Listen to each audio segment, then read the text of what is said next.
Hey everyone, it's Matt here. I just thought I'd take the opportunity this morning, taking a break from work, to make a quick video about problems with the wax idle valve on the Yamaha FZ1, R1, R6, FZ08. They're all pretty similar. This cat. In particular related to high idle issues, but also stalling and low idle issues. And we'll look at the wax idle valve and what's involved and the problem that I found with mine, because I couldn't find a decent video about exactly this problem anywhere on the internet. There's a couple of things on the forums, so let's have a look at the bike first, and then we'll have a look at the valve, and we'll talk about what went wrong. So this is my FZ1N. This is a 2006 model. I think the Yamaha R1 from 2005 is the same right through until I think 2008. They might have changed. It's a little bit dusty, it's been sitting here for a bit, and as you can see, I removed the back seat, the front seat using the little lever under the back seat there, and then I removed the fuel tank. To do the tank, there's a big long bolt through here.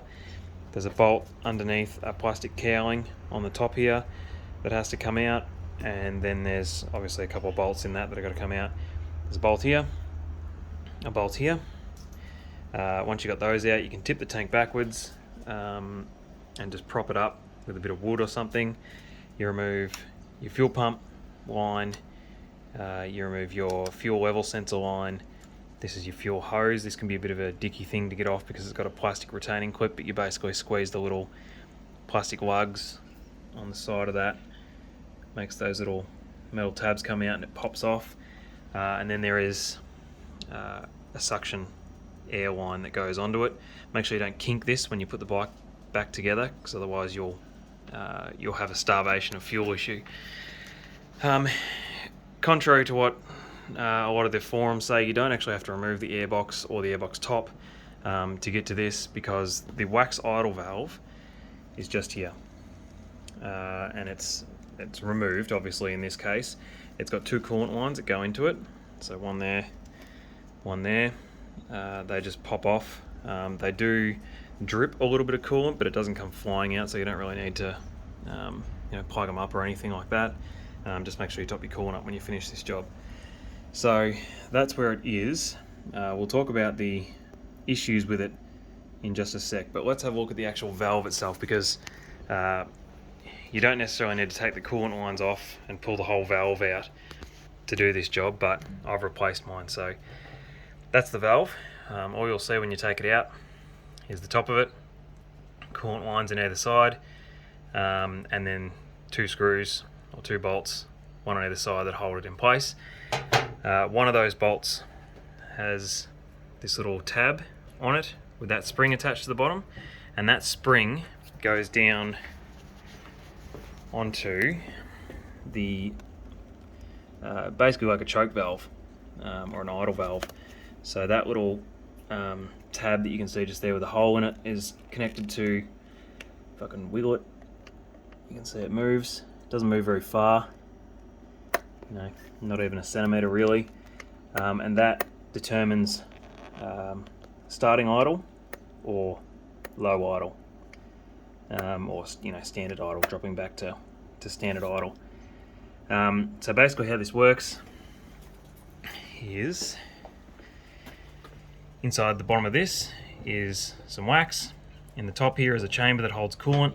When the wax is cold, it's sort of retracted, so this little pin is pushed sort of right up into the body, and then as the bike warms up, the coolant warms up, it starts to heat up the wax, and it pushes this little pin out the bottom once it warms up.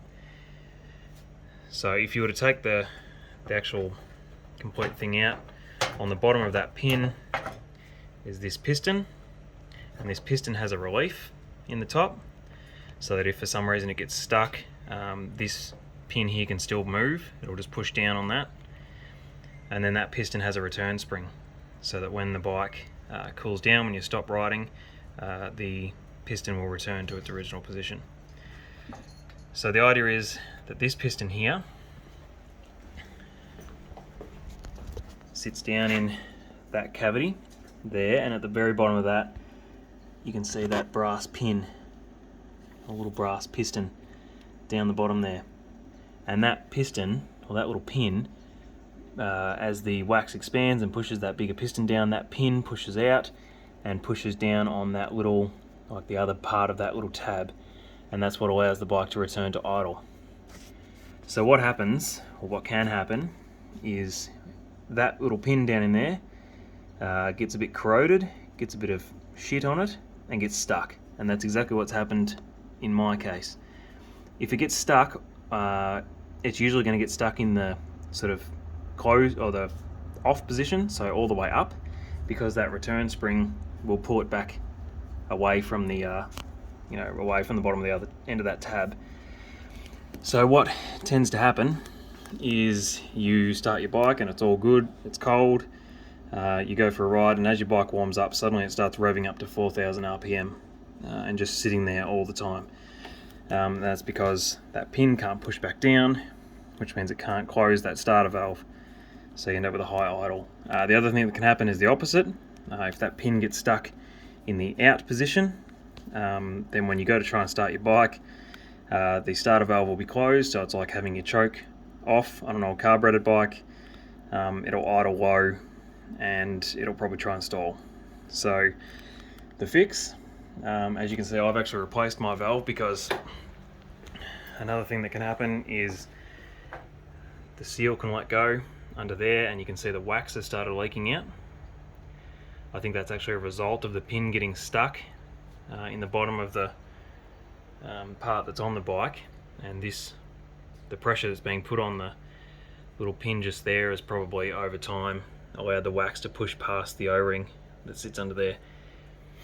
But the fix, I've replaced the valve, but you don't necessarily need to do that. These things are blindingly expensive. They're like 200 and something bucks from Yamaha in Australian dollars. What you do, and what I've done now, is sprayed a whole heap of WD-40 or some sort of aerosol lubricant down in there and just let it sit overnight, and then get a pair of pliers, needle nose pliers, these ones are filthy, down in there, grab hold of the top of that pin and just work the pin back and forth until it comes loose, and then once it's loose and moving like mine is now, spray a heap more WD-40 on there, keep wiggling it until it's really well lubricated and it's moving sort of freely, and then put the whole thing back together, and hopefully when that pin's moving, make sure you put your spring back on that tab when you're putting it back together, because it pulls it up against the bottom of that little pin, and hopefully when you put it back together your idle issue will be solved. So that's my experience with the bike. I'm about to put mine back together now, and hope that it works, because I've got that pin moving freely now. But yeah, hopefully if you're experiencing the same problem, you won't go through the days and hours of searching for the answer. Just watch this video. Thanks for watching. I'll catch you next time.